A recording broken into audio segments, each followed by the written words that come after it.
Favreau is working to optimize the laser system.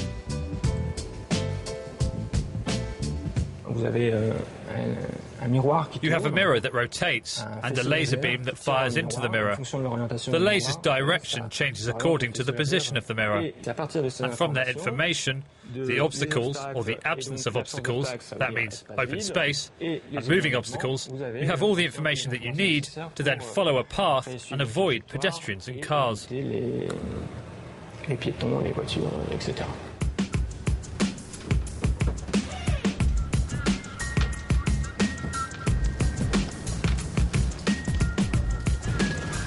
Olivier's job is to push laser mapping to the limit. His system is integrated with a full suite of cameras, inertia sensors and a GPS navigator. The idea is that just about anyone could use the vehicle to follow a predetermined route around a city. So we follow a path that we've defined on Google Earth. And the vehicle does it all on its own. The only thing is that you push on a lever to put it into automatic mode. And when you let it go, it stops.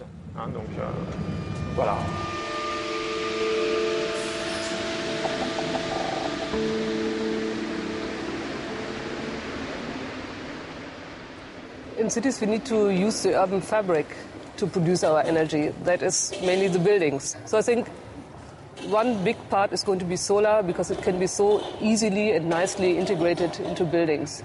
And then, on the other hand, we will still need centralized power plants, best in cogeneration mode, so to produce electricity and heat, and if possible, cold.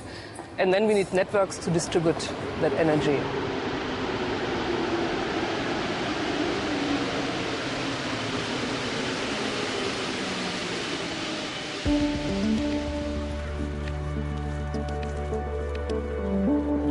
A winter's day at Schönhauser Park on the outskirts of Stuttgart.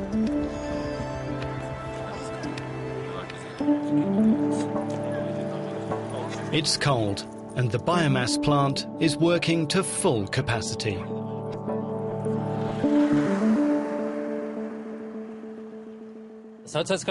This plant uses a combined process to produce eco-friendly heating and electricity for the residential area.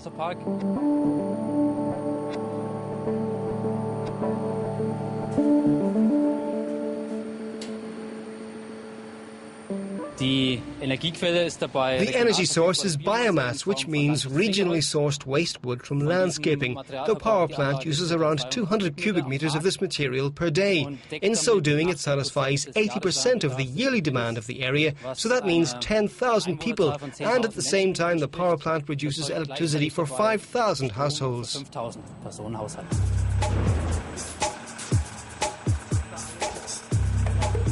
In winter, 4 trucks a day bring cuttings from city parks and highways. In summer, the excess heat is used to power cooling machines in local office buildings.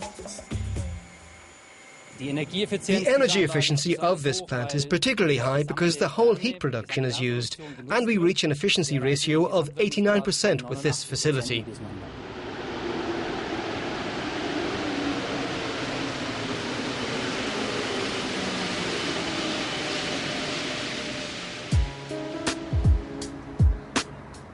Down the line in Lyon lies the Confluence, one of the largest city centre regeneration sites in Europe.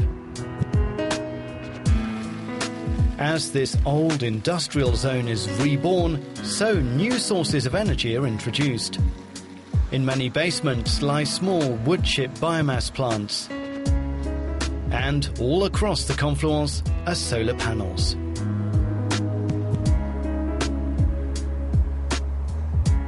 A photovoltaic panel is a device that transforms the light of the sun into electricity.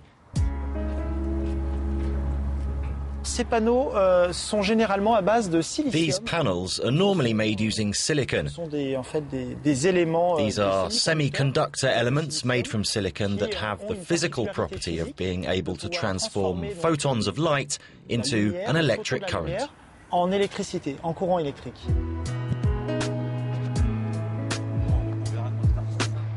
As part of Europe's Renaissance project, Bruno Guédon and his colleague Mark Jedlicka advised property developers here on how to best exploit the power of the sun's rays in a city environment.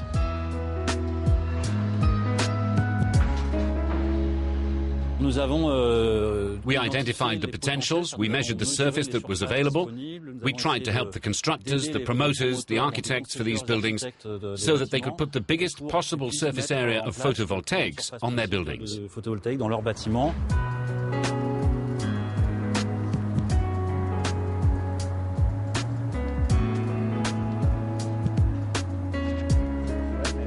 The rooftop and south side of this office block are literally covered in photovoltaic panels. The architect's aim is that over the course of a year, this building should be able to produce at least as much electricity as it consumes. But the design takes solar power one step further, as here on the facade, the panels are an integral part of the building. In the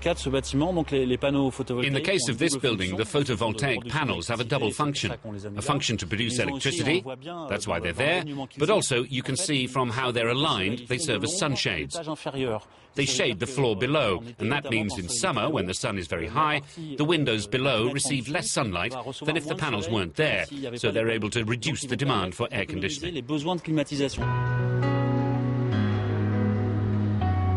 It's no accident that photovoltaic panels are so prevalent here in this part of southeastern France. The local government required that developers produce electricity from renewable sources on site. Their choices were limited. Photovoltaic panels may have a high initial investment cost, but in other respects, they're a perfect fit for building managers.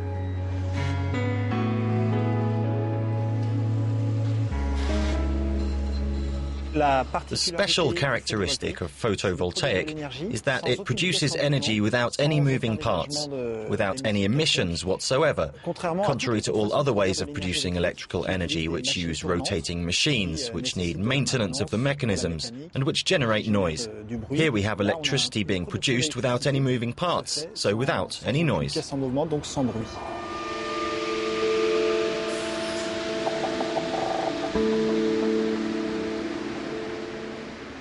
So people start to get more aware, and even investors start to get more aware that if they construct today, they will have to pay very high prices for energy in the next decades. So energy will become more and more of an issue. And as far as public bodies or municipalities are concerned, they now start to develop guidelines for their own developments, which very often involve green ideas.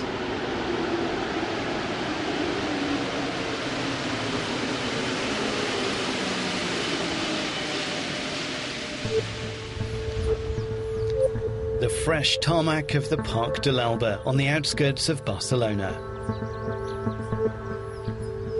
Here, many of the key trends in urban planning come together in one place. Ursula Reicher and local engineer Carlos de Pena have joined forces under a European Union research initiative to integrate the energy supply and consumption systems on site.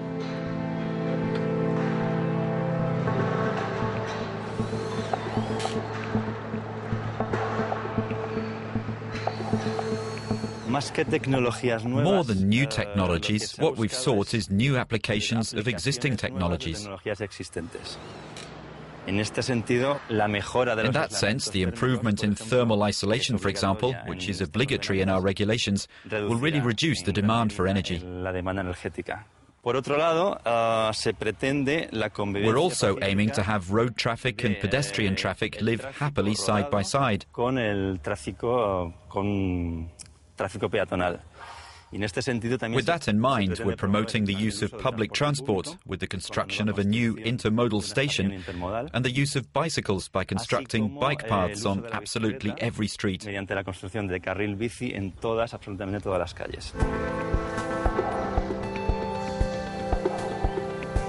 As cities grow, apartment blocks are built one after another. This is the first of many in the Parc de l'Alba development. And as architect Nuria Pedrals explains, it has some innovative features.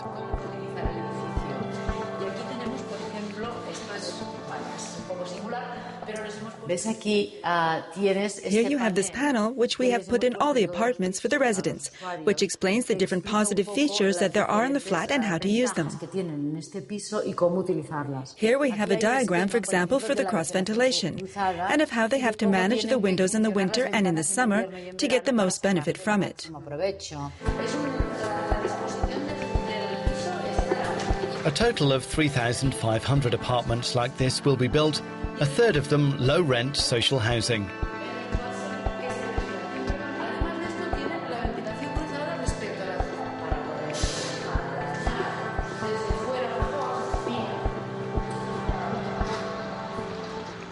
Mira, esto es muro trombe.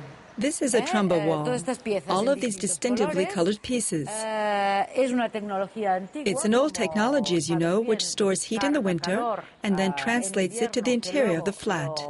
And in contrast, in summer, with this system of grills, it then forms a ventilated chamber and stops the heat passing from the outside to the inside.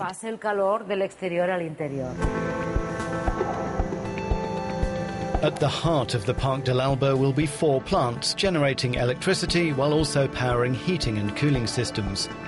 They'll use a mix of natural gas, biomass and solar thermal energy. Again, the watchword is efficiency.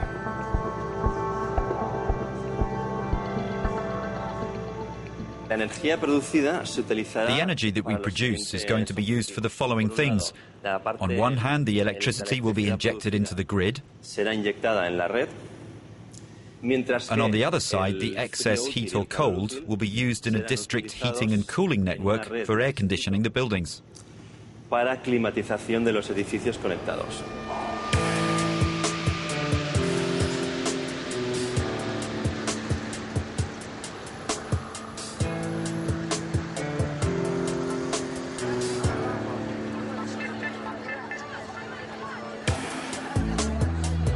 Barcelona's Parc de l'Alba shows what can be done in terms of sustainable growth in a modern city.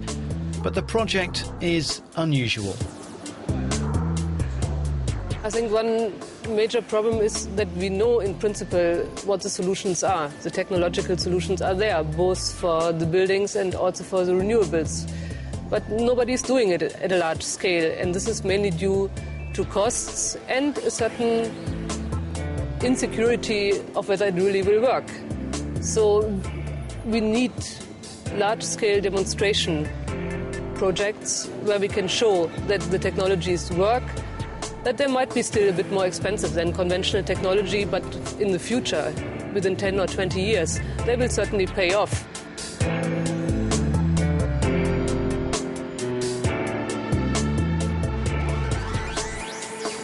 From energy-efficient office blocks to hydrogen buses, biomass plants to solar cells, the elements for healthy, clean and sustainable cities are within reach.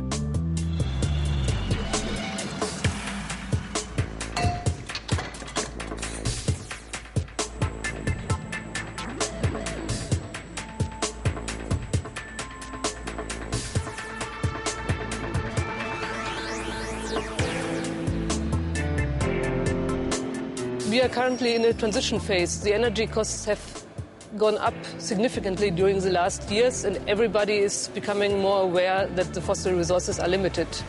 So now we are looking for very different ways of reducing the dependency on fossil fuels and to creating new ways of integrating renewables and significantly reducing our energy demand in the cities, both for buildings and transport. There is a sense that these ideas are taking hold, but amidst all the other great challenges of city life, the energy question and the changes it may invoke has become paramount.